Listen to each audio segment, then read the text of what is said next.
appreciate you all being here, and I'm going to turn this over to Dale.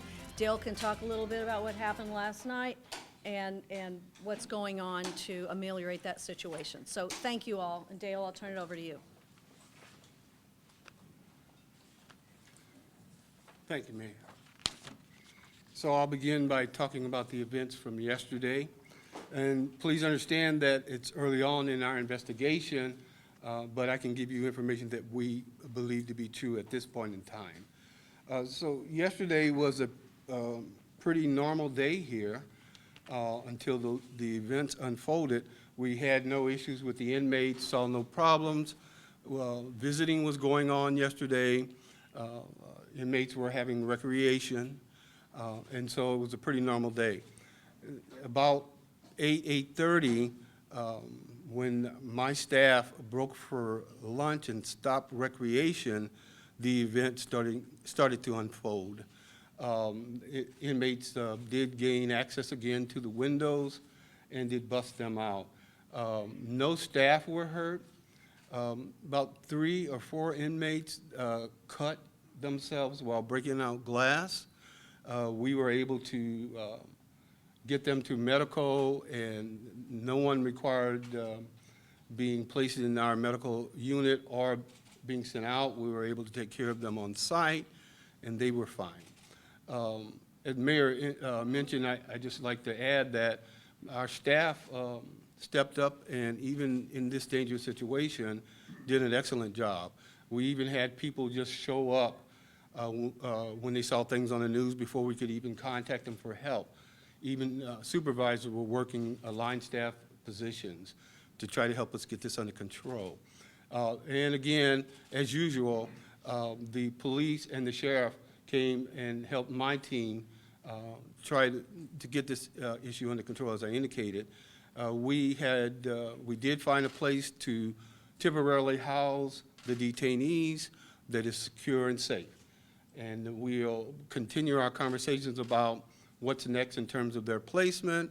I think it's safe to say that we're probably going to, again, look to MSI to help us house some of the inmates that were involved in this disturbance. The other thing that I would add, and I don't know if it's a plea or what, but I probably stating the obvious. One of the things that concerns me in these kinds of situations is when the first events happened, we, the public, appeared to be condoning or justifying or lending cause for their behavior. And I'm not judgmental about that issue, but I would say it has a tendency to embolden. I'm not saying that was anybody's intent, but if the detainees or inmates see that this is the reaction, we have this support in this, what we did, it is not hard to imagine that it might occur again. So, Dale, at this point, how many inmates do we know got out of their cells, and how did they get out? So we'll still be conducting an investigation about how many got out. The first thing that happened in this event and others is they covered the cameras, and we can't really see what's going on there. So I don't know if I'll ever be able to answer that question. I do know from what we've heard thus far, and again, this is ongoing investigation, is that not everybody in those units was involved in this event, and we believe that to be true, that the numbers are relatively small, but it was enough to create all the havoc that we had. We heard that a lot of them just wish some of these people would stop. But I mean, back in February, they got out because, according to some reports, they just put an obstruction of paper in the latch hole, and the latch would not engage and lock the jail doors. Was it some of those the same techniques that were used, or do we have any clue as to how they got out? You've been working on this since the first time. So I can't say specifically. I believe that that's a possibility that they were able to compromise the locks, but not everyone, just a few. And again, like I said, we're not finished with our investigation as it relates to that issue. Are you asking for help? Well, what's the ratio of staff and prisoners? Are you calling out for help, or what do you need to? We're involved in hiring staff as we speak. In the last month or so, I'm sure we have hired and fully trained approximately or close to 20 people, and we probably have another 30 or so that we're in the process of hiring and doing the various steps that's required there, as including training. And I'm sorry. What's the ratio of like staff versus inmates? Well, the ratio can be misleading. I can tell you that for the division, we have somewhere around 390, 400 staff members. The population for the division varies just around 800 or a little under, plus another 75 or so that is in the building that we also provide security for. Some of the things that are true also about ratios is really about how many people are in that unit and how many officers are in that unit. The unit holds 66 people and is designed to have one officer, and we try to put two as often as we can. Sir, were the inmates who were able to get out in cells that had been compromised, that were known to be compromised? And if so, should they have been in there? So you say known to be compromised. Well, it's my understanding some of the floors had cells that could be gotten out of, and some didn't. Were these cells some of the ones that were known to be a problem? No, they weren't known to us that they could be a problem. We knew the locks in general that people had found a way to compromise them. We did not know that they could be compromised. We checked all the locks after the event, which we do each time, and until this occurred, obviously they weren't doing that. So I don't know if I answered your question fully, but we. In a previous incident, February 6th, locks were compromised. Did the Board of Aldermen set aside money to replace those locks so that that couldn't happen again? And was that money being spent, and were locks being replaced with more secure locks? Had that started, and if not, why not? The first answer is yes. The board and the mayor's administration has approved money. They have begun that work. It's not completed. Have literally begun that work? Yes. Very, very much into that process. A lot of progress has been made. What other recommendations have you taken action on since the task force has announced their list? Well, I thought that might be a question, and I did jot down a few. I can tell you that when they met and were in the process, as we would get feedback, we began working on some of the issues. Some of the things that were said were obviously not true. Like we weren't mistreating them, it wasn't cold, they were fed, they had clothes, they were being treated for COVID. I'll add that educated on, and we were providing recommendations that CDC had indicated. Even in the first picture with them breaking out the glass and looking out the window, you can see that they have PPE on. So we even taught them well to use that.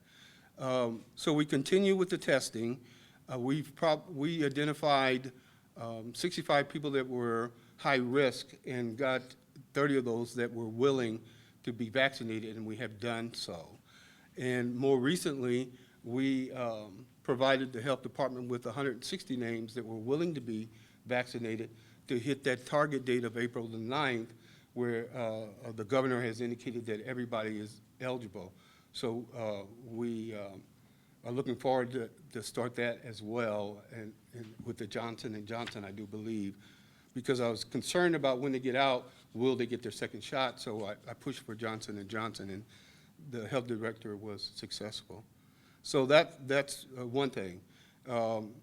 There was some indication that they need more rec time. We went over that issue with the health department and our medical, and we increased the rec time. The only reason it was decreased was because of trying to be conscious of social distancing and things like that.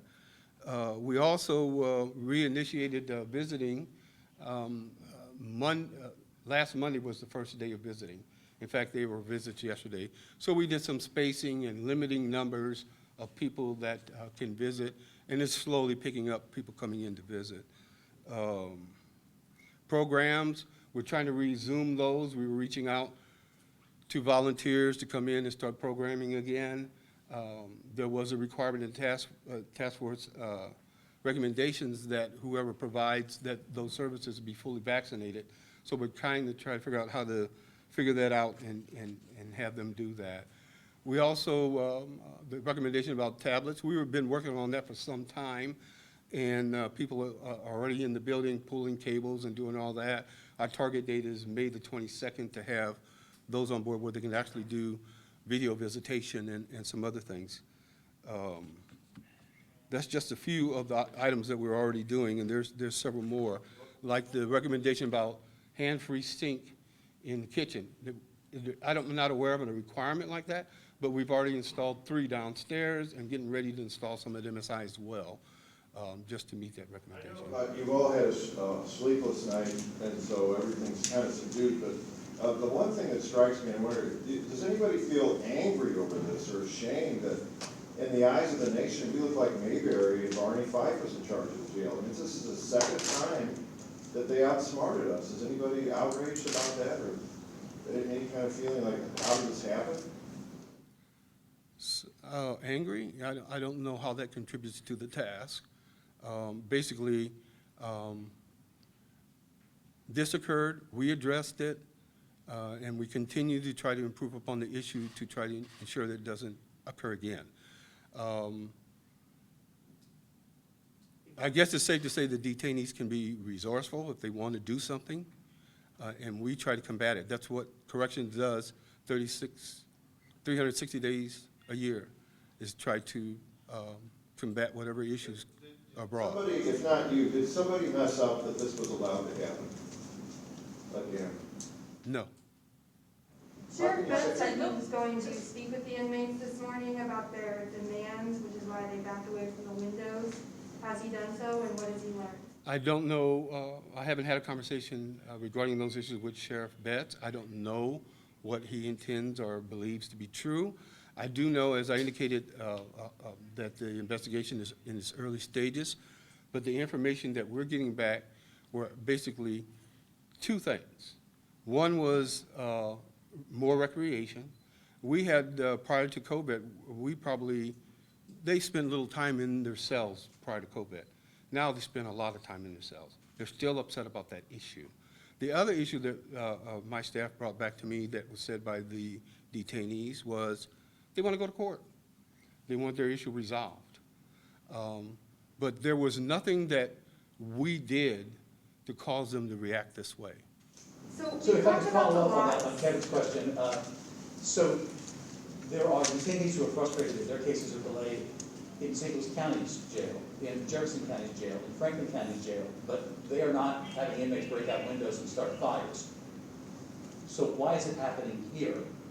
And what has been done, what was not done after February 6th to allow another one to happen?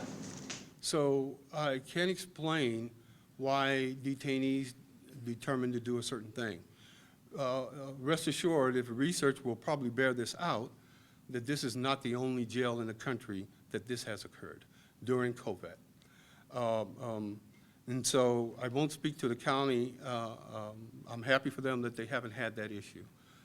But the inmates or the detainees determine how they want to act out, and they do. I believe that once they felt like it was successful to some extent or degree, it was likely that it would happen again. And in terms of the repairs, we are doing that. In the meantime, we have X number of inmates, X number of beds, and we must use them. Because, we have no control of who comes to the jail, when they're released, when they go to court. We just try to manage the issue. To go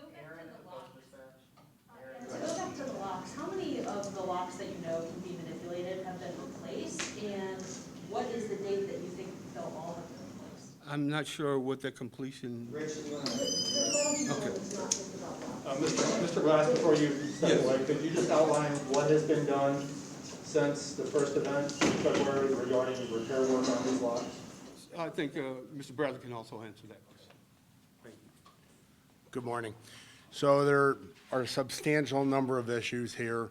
This is a 20-year-old facility. Like every 20-year-old facility, there are things that need to be done in order to bring it up to date.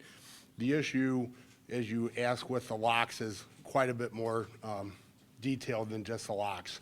There are frames, there are doors, there are glazing. There are a number of things that have to be replaced, and we are currently working in 2 areas of that facility, this facility. We started immediately after the last function. The next day, we started working on this. As you can imagine, you can't go to Lowe's and buy penal equipment or penal locks. All these things have to be made special order. We arranged to have factories open up the next day and start creating doors for us, start building locks for us, start putting the glazing together. So right now, the original project that we started is scheduled to be completed about mid-May, and the program will be, is when that is turned back over, then the Commissioner of Corrections will see fit in how to populate that area. He will release the next area to us, and the next area, and the next area, and we will continue until we get all the doors, locks, glazing, and everything replaced. But as you know, it takes time and money to get these things done. Right now, it's critical as amount of time. We're doing everything we can as quick as we can to resolve the issue. How do you prevent this from happening in the meantime again? So we've met with corrections. We've met with our penal consultant, which is one of the best in the country. And we are talking about things that we need to do to, prevent this from happening again. Some of the things have been relocating inmates to our other facility up on Hall Street. Other things have been what we can do to minimize the inmates from, creating a problem. But in most cases, the simple answer here is we have to go through the proper engineering repairs in order to get the long-term solution. You could do something on a short-term basis that would not meet code, that would endanger the inmates, that would create all kind of problems, and we certainly are not going to do anything to endanger life safety. We're going to do things right and get it corrected once and for all to move forward.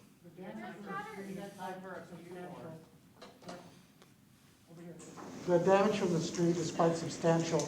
How is the facilities inside there? Is it safe for the inmates to habitate this area? Yes, everything right now is safe for them, meets all the codes and criteria of everything we're supposed to do, and everything that we will do will meet all the codes and criteria. There's nothing that we will do that will put anybody in life danger situation. There's chatter online.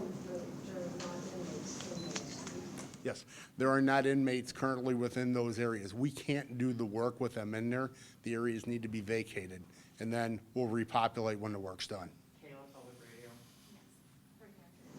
So you said that there's no inmates on the 3rd or 4th floor? I did not say that.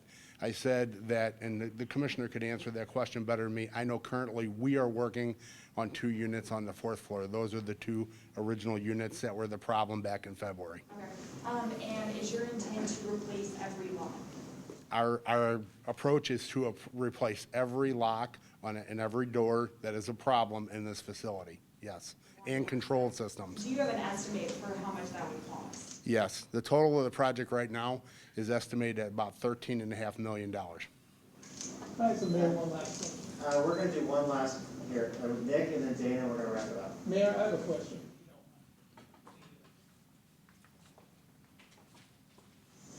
I think the bottom line is, people want to know, is anybody going to be held accountable for all this that's been happening? You're talking about the detainees? You're talking about staff? I think what we're really very... Anybody in charge? Is anybody going to pay the price for all this stuff that's happening?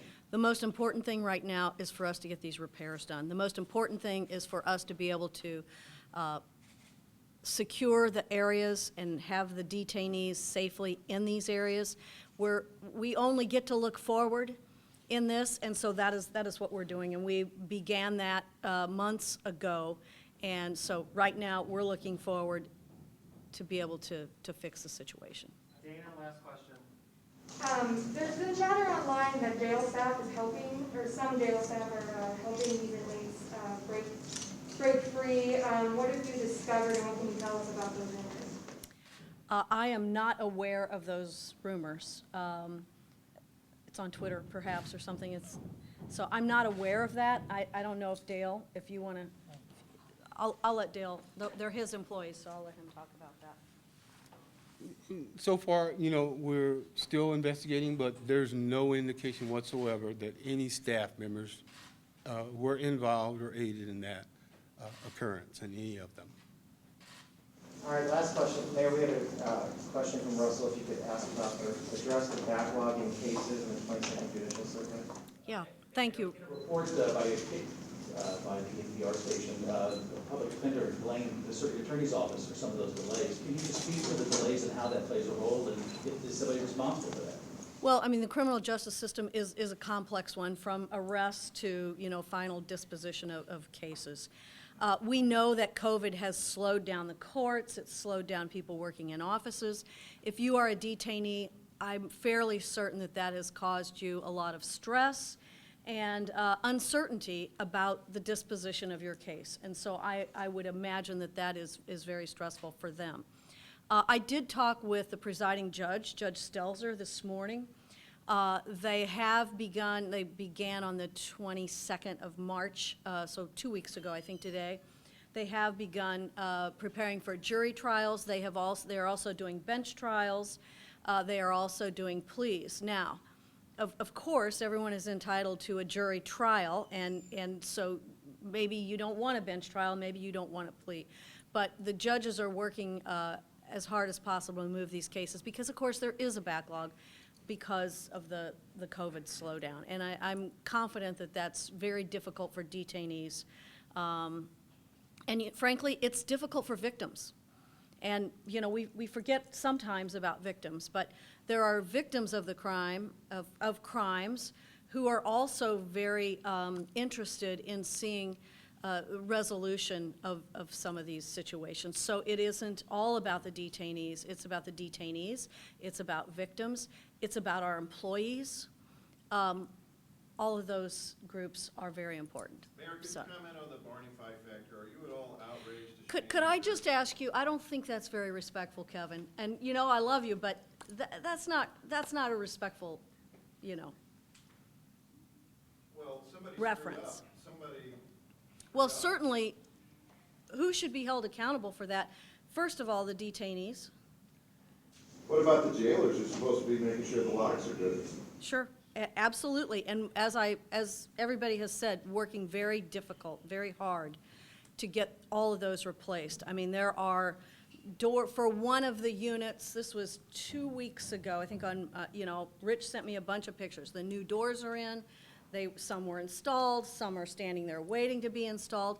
This is working at record pace here. So we need physical improvements to this jail, a lot of them. $13.5 million worth of them, we think, right now. And if you saw some of the recent information that I've put out, I put that money in, for example, the framework for what this new money, the stimulus money that's coming to the city would be spent. I mean, these things, we have to do this, and we have to find the money for it because this building is 20 years old and it needs improvements. It's got electronics. These locks are not padlocks. Locks are not, you know, push-button codes. This is an electronic system. So it's complicated. So I hope you don't take offense to me taking offense, but thank you guys. Appreciate it.